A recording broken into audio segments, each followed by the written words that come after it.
Welcome to Totally Naked Movie Reviews, where we review today's top movies, stripping them down to their bare essentials and exposing any faults they may have. Tonight we look at Peppermint. So, quick plot synopsis. Jennifer Garner plays this soccer mom who has the perfect smiling family until one night members of a cocaine cartel gun down her husband and young daughter. Years later, she comes back seeking her justice, hunting down those who killed her family. It's your standard vigilante revenge film. So I'll get into what I liked. It was a very decent action movie, a lot of cool fight scenes, and it's good to see Jennifer Garner go back to her alias, Electra roots, where she's, kicking ass. That being said, this movie, a lot of it just didn't make any sense. And it was just forgettable. I mean, it starts out like a cliche action movie where, you see, well, the first thing, the opening was pretty decent. You see this car that's kind of bouncing back and forth. Like, oh, are people having sex? But, it's like, well, they're not. It's not two people having sex. It's Jennifer Garner fighting a guy inside the car. And, it's a pretty brutal fight. She's got stabbed in the leg. She's bashing his head against the wall, the glass window. And at one point, she just pulls out a gun and shoots him. And then we flash back to when she was the soccer mom, and we set up, she has that perfect smiling family. They just love one another so much. And her husband, was dealing with this guy at his auto body shop who was kind of shady and was trying to rip off the cocaine cartel, so the cocaine cartel puts the hit on him. And then, later they have a police investigator who comes and says, hey, we need your help. So Jennifer Garner, she does the preliminary hearing instead of a trial. She identifies the shooters, but they get off because there's their defense attorney. He's no good. The judge is hinted that he's corrupt. Maybe even the defense attorneys are in on it, which kind of begs the question, why did they even have a preliminary hearing if the judge and the defense attorneys were in on it? And later we'll find out one of the police who was investigating it. It just seems that they would have made Jennifer Garner's character disappear or convince her not to testify. That didn't make any sense. But anyway, I'm into the movie at this point because it's setting up all the people she's going to hunt down. The guys who killed her family, this really evil lawyer who tried to bribe her and then threatened her, the judge who's, in on it. They have the cocaine kingpin, and like I said, maybe these defense attorneys.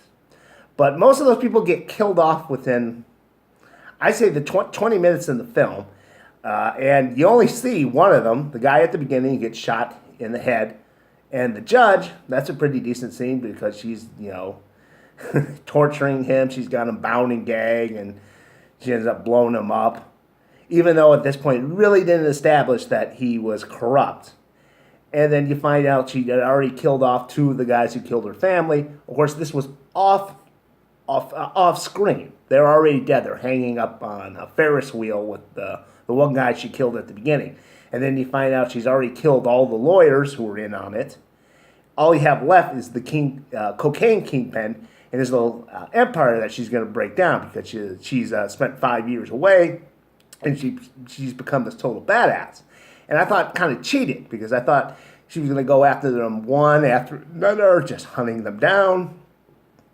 And, at the same time, fucking the cocaine kingpin's empire up.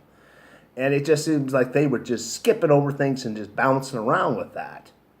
And, I didn't really get any payoff when all these people died because, we really don't even, you only see these guys kill her family in a few scenes where she's, identifying them in the lineup, and of course the preliminary hearing, and you don't get a feel for the characters, so you don't feel anything when any of them die. And like I said, some of them die off screen. And my attitude is, what was the point of setting them up to begin with? Was it supposed to be a twist? Because it felt like this movie had a lot of those. And so the majority of the film is her hunting down the kingpin and screwing over his operations, his cocaine things.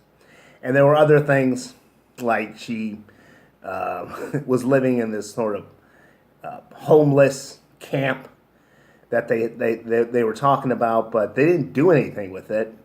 The idea that she showed up there, there was all this crime, but because she spent 5 years learning how to be a badass, you know, learning how to shoot guns and getting into MMA fighting, that she showed up to clean the place up, but she doesn't really have any interactions with any of the people who live there. So it's like, who cares? That would have been interesting. And it's the same with like the cops who are investigating her. You have the two who years ago investigated the death of her family. Now you had one cop, a young one, who was like, you got to testify. We got to get justice. And then, when the preliminary hearing goes to shit, she beats this guy up, takes off. And, I thought that they were going to have interactions again years later where he's in contact with her somehow and says, what are you doing? This is not justice, or something like that. Maybe even setting up some kind of romance between the two. None of that happened. And the other cop who was with him was this guy who's telling him, hey, don't mess around with this cocaine cartel or you're going to end up dead. Don't be sticking your nose into this business. Here's where the twist comes in. I thought the older cop was going to end up being corrupt and dirty, working for the cocaine cartel. No, it was the younger cop, the one who was helping her character out. And at one point, they had these FBI people who were also working with them. I thought the lead FBI agent, she was going to have interactions maybe with Jennifer Garner's character. That doesn't happen. And we just find out that this guy is corrupt, and the FBI agent gets killed off. And then she ends up becoming friends with the older cop who's like pretty nonchalant about all the crime. He doesn't want to stick his nose into anything because it's too dangerous, Don't go rattling cages. It's like, what the fuck?